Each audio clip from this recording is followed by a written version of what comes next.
एक झोपड़ी थी, उसके अंदर गरीब महिला थी, वो मरी थी, और वो महिला की 8 दिन पहले जन्मी बच्ची उस मरी हुई माँ के स्तन से लिपटकर दूध पीने की कोशिश कर रही थी। ये सीन देखकर यमराज का दिल बिल्कुल खराब हो गया, हिल गया, और उन्होंने भगवान से कहा कि देखिए भगवान जी, कहीं किन्हीं परिस्थिति में कोई गलती तो नहीं हुई,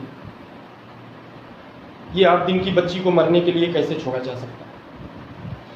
कहते हैं भगवान ने कहा कि यमराज जी, आपका कर्तव्य है मरे हुए शरीर से आत्माएं लाने का, आपको वही करना चाहिए। आज आपने अपने कर्तव्य का पालन नहीं किया, आपने भगवान के सिस्टम पर सवाल किया, इसलिए आपको सजा मिलेगी। और सजा ये है कि आप पृथ्वी में उतने दिन रहेंगे जब तक 3 बार आपको हंसी ना आ जाए। यह विशेष प्रकार की सजा थी। यमराज को सजा मिली और वो गरीब बनकर एक नदी किनारे पृथ्वी पर आ गए। उधर से एक आदमी जा रहा था बाजार कुछ लेने। उस आदमी ने आवाज लगाई, इसको नदी किनारे अकेले बैठे देखकर उसको लगा फ्रस्ट्रेटेड ना हो, आत्महत्या करने तो नहीं आया, तो आवाज लगाकर पास बुलाया, परिचय पूछा, आप कौन हो। यमराज ने पूरा परिचय तो नहीं दिया, लेकिन कहा साहब गरीब आदमी हूँ, नहीं समझ में आ रहा कहाँ जाऊँ। वो आदमी ने कहा सुनो, हम बाजार तक जा रहे हैं, तुमको ठीक लगे तो हमारे साथ चलो। बाजार से हमको हमारी वाइफ ने कहा है कि सर्दियां आने वाली हैं, उसने पैसे दिए हैं कि एक कम्बल खरीद लाना, तो वह कम्बल लेकर घर जाएंगे, तुम हमारे साथ चलो, हम मोची का काम करते हैं, तुमको सिखाएंगे, तुम हमारे साथ काम करना, तुमको भी खाना देंगे, तुम्हारी जिंदगी कट जाएगी। वो आदमी मान गया, जो यमराज के रूप में साधारण और गरीब आदमी बना हुआ। अब वो आदमी गया, कम्बल खरीदने की बजाय उसने इस गरीब आदमी को नए कपड़े खरीद दिए, कम्बल खरीदने के पैसे नए कपड़ों में चले गए। वापस गया तो रास्ते में इसको समझा रहा है यमराज को वो मोची, देखो कम्बल लेकर नहीं जा रहे हैं, मेरी बीवी झगड़ा बहुत करेगी, लड़ेगी, लेकिन मैं भी चुप रहूंगा, तुम भी चुप रहना, खाना वही देगी रात का। दोनों घर पहुंचे, जैसा था। बीवी ने देखा ये कम्बल नहीं लाया और एक अनजान आदमी को नए कपड़े खरीद दिए, तो चिल्लाना शुरू कर दिया, तगड़ी डांट लगाई अपने आदमी को, और साथ में ये भी कहा पता नहीं किस गरीब को पकड़ लाए, कहाँ कहाँ से आदमियों को ले आते, अपने ही मुश्किल से जिंदगी कटती है, अभी इसको भी खाना देना पड़ेगा। कहते हैं पहली बार यमराज को हंसी आई।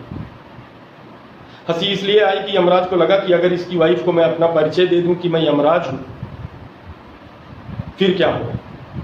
लेकिन रात का खाना मिला, उनकी जिंदगी चल पड़ी। और कहते हैं एक दिन उस राज्य के राजा के मंत्री जी आए, एक बहुत विशेष प्रकार का उच्च कोटि का चमड़ा लेकर, और उन्होंने कहा राजा साहब के लिए बढ़िया से जूते बनाना है। और उस समय नाप ऐसे लेकर आई गई थी, सादे कागज में राजा का पांव रख के उसके चारों तरफ स्केच पेन से निशान बनाकर जूते का साइज नापने के लिए मोची को दिया गया।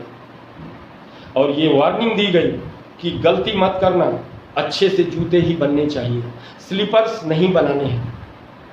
क्योंकि उस राज्य में कहा जाता है जब कोई मर जाता था तो अंतिम यात्रा में मुर्दे को स्लीपर्स पहनाए जाते थे। लेकिन नियति को और ही कुछ मंजूर होता है, जिसको बोलते हैं मैन प्रपोजेस गॉड डिस्पोजेस। आप योजना बनाते हैं अपने अनुसार, लेकिन ईश्वर की योजना आपके लिए इस दुनिया में चलती है ईश्वर के अनुसार। एक दिन मोची कहीं गया हुआ था, तो ये नौसिखिया बना यमराज के रूप वाला गरीब आदमी, इसने उस चमड़े को काटना शुरू किया जो राजा के लिए सुरक्षित था, और ऐसे काट पीट दिया कि उसके जूते बन ही नहीं सकते। मोची जब आया, उसने देखा तो उसने सिर पीट लिया। उसने कहा भाई तू मरवाएगा, राजा है, उसके जूते नहीं बने तो फांसी हो जाएगी। और डर के मारे वो चमड़े को लपेट के रख दिया। 2-4 दिन बाद वो राजा साहब के सचिव भागते हुए आए और उन्होंने पूछा जूते बनाए तो नहीं।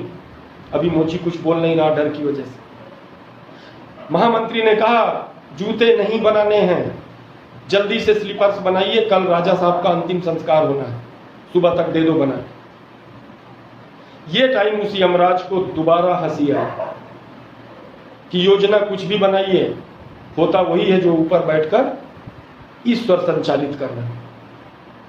इसके थोड़े दिन बाद एक अमीर महिला महारानी उनके यहाँ आई और उन्होंने उनको अपनी बेटी के पांव का नाप दिया और कहा मेरी बेटी के विवाह के लिए सुंदर से सैंडल्स बनाइए, कीमत कुछ भी लगे लेकिन सर्वश्रेष्ठ, और आज तक किसी के इतने सुंदर ना सैंडल बने हों, वो मेरी बेटी को चाहिए। मोची ने हाँ किया और उस यमराज के जो गरीब रूप में है उसने पूछा महारानी आपका पूरा परिचय दे दीजिए। तो उस महारानी ने बताया विवाह के तुरंत बाद जिनसे मेरा विवाह हुआ था वो महाराजा युद्ध में मारे गए थे, मैं अकेले जीवन जी रही थी। अचानक एक दिन आज के 20 साल पहले मुझे सूचना मिली कि एक गरीब झोपड़ी में गरीब महिला मर गई है, 8 दिन की उसकी बच्ची अकेले बची है। मैंने उसको उठवा लिया था, उसको राजमहल में पाला पोसा है, पढ़ाया लिखाया है और वह राजकुमारी बन गई है। उसकी शादी के लिए ये तैयारी है। उस यमराज को तीसरी बार हंसी आई कि अगर किसी गरीब बेटी को झोपड़ी से महल में पहुंचाना है तो भगवान के अपने तरीके हैं और इसको कहते हैं जो होता है अच्छा होता है। 3 चीजें बताऊंगा, ओनली लीडर्स के लिए ये वीडियो है। एक, आप ट्रेंड हैं, आप अच्छा बुरा जानते हैं, पूरी स्किल्स के साथ आप काम करेंगे, उसके बाद भी हो सकता है रिजल्ट वैसे ना आए जैसा आपने सोचा है, तो भी लॉ ऑफ सोइंग एंड